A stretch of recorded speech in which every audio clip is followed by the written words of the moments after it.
कोई दो राय नहीं है कि राष्ट्रीय जनता दल एक प्राइवेट लिमिटेड कंपनी की तरह चलने वाली पारिवारिक पार्टी रही। समय समय पर इन पार्टियों में दोनों भाइयों के बीच का द्वंद्व, परिवार के सदस्यों के बीच का द्वंद्व सामने आता रहता है। ये लोग गरीबों की बात, शोषितों की बात करके सत्ता में तो आ गए थे, लेकिन इन्होंने हमेशा अपना ही उल्लू सीधा करने की कोशिश की, निजी पॉकेट की दुकान बनाया।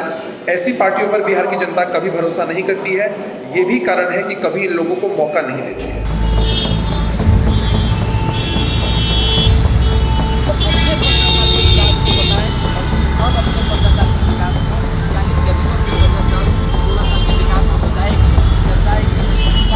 सर, एक पोस्टर लगाया गया है, उसमें ये तो नहीं पता है कि किसने किनके द्वारा लगाया गया है, पर उसमें राजद A to Z की पार्टी नहीं, A to Z फैमिली की पार्टी कही गई है उसमें। देखिए, जिस तरह से बिहार विधान परिषद का चुनाव का परिणाम आया और बोछा के चुनाव परिणाम के बाद भारतीय जनता पार्टी और जनता दलियों के खेमे में बौखलाहट है। और आपने देखा होगा कि आज पूर्व उप मुख्यमंत्री सुशील मोदी ने भी मान लिया कि भारतीय जनता पार्टी को अति पिछड़ा समाज और भूमिहार समाज ने पूरी तरह से इग्नोर करने का काम किया, छोड़ देने का काम किया। ये इस बात का स्पष्ट प्रमाण है कि भारतीय जनता पार्टी भी मानती है कि राष्ट्रीय जनता दल के प्रति अति पिछड़ा समाज और A to Z का समर्थन तेज़ी से बढ़ा है।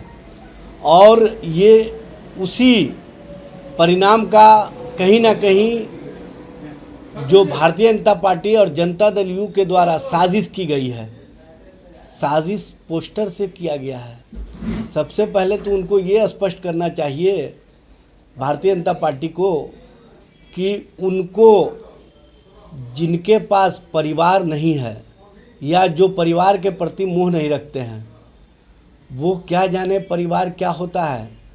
सबसे बड़ी बात यह है कि परिवार के प्रति जिसका स्नेह होता है, जिसका मोहब्बत होता है, जो परिवार का ख्याल रखता है, वही समाज का ख्याल रख सकता है। और जो समाज का ख्याल रखता है वही बिहार का ख्याल रख सकता है। और जो बिहार के आम आवाम का ख्याल रख सकता है वही देश के लोगों का ख्याल रख सकता है। लेकिन जो लोग साजिश करता है या जिन पार्टी के नेता साजिश में शामिल हैं, उन लोगों को परिवार से कभी मतलब रहा नहीं है। परिवार से मतलब नहीं रहने के कारण कहीं ना कहीं वो समाज को धोखा दे रहे हैं, बिहार को धोखा दे रहे हैं और देश के लोगों को धोखा दे रहे हैं। और जुमलाबाजी करके कहीं ना कहीं देश की जनता के साथ वो दगाबाजी कर रहे हैं। और ऐसे लोगों से राष्ट्रीय जनता दल को सर्टिफिकेट लेने की आवश्यकता नहीं है।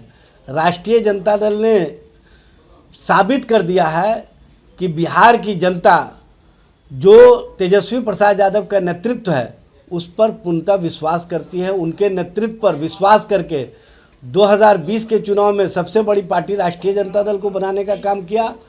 और इस बार बिहार विधान परिषद और बोछा के चुनाव परिणाम ने स्पष्ट कर दिया कि तेजस्वी प्रसाद यादव का नेतृत्व मजबूती से बिहार की जनता के बीच स्वीकार्यता के साथ आगे बढ़ रहा है, जिस कारण भाजपा और जदयू खेमा में बौखलाहट है।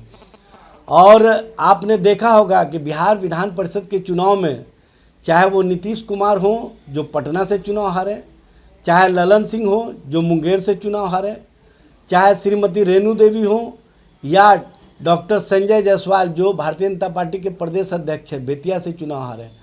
यानी कि जो एनडीए का शीर्षस्थ नेतृत्व है उस पर जनप्रतिनिधियों ने विश्वास नहीं किया और कहीं ना कहीं स्पष्ट कर दिया कि बिहार की जनता तेजस्वी प्रसाद यादव के नेतृत्व में परिवर्तन चाहती है और तेजस्वी जी के नेतृत्व को मजबूती प्रदान करने के लिए बिहार की जनता उनके साथ खड़ी है। 10 मिनट के बाद बात होगी। सर, तो ये किनके द्वारा लगाया गया है? ये तो बहुत जल्द पोल खुल जाएगा। जिन लोगों ने इस तरह का पोस्टर लगाया है उन लोगों का बयानबाजी से ही स्पष्ट हो रहा है कि वो लोग किस तरह की साजिश, सामने आकर के तो वो साजिश नहीं कर सकते क्योंकि उन लोगों के पास नैतिक बल है नहीं, लेकिन वो पीछे से वार करने में महारत हासिल करने वाले लोग हैं। और पीछे से जो वार करता है वो बुज़दिल होता है और बुज़दिलों से जो हिम्मत वाला होता है, जो बहादुर होता है, उससे मुकाबला करने का उसके पास ताकत नहीं होता है, नैतिक बल नहीं होता है। इसलिए बुज़दिलों से बात करना भी राष्ट्रीय जनता दल नहीं चाहता है, क्योंकि बुज़दिल हमेशा कहीं ना कहीं अपना ही नुकसान करते हैं, अपने जो लोग हैं उनका नुकसान करते हैं, जो स्पष्ट रूप से अब उनके नेतृत्व के द्वारा सवाल उठाने से स्पष्ट हो रहा है।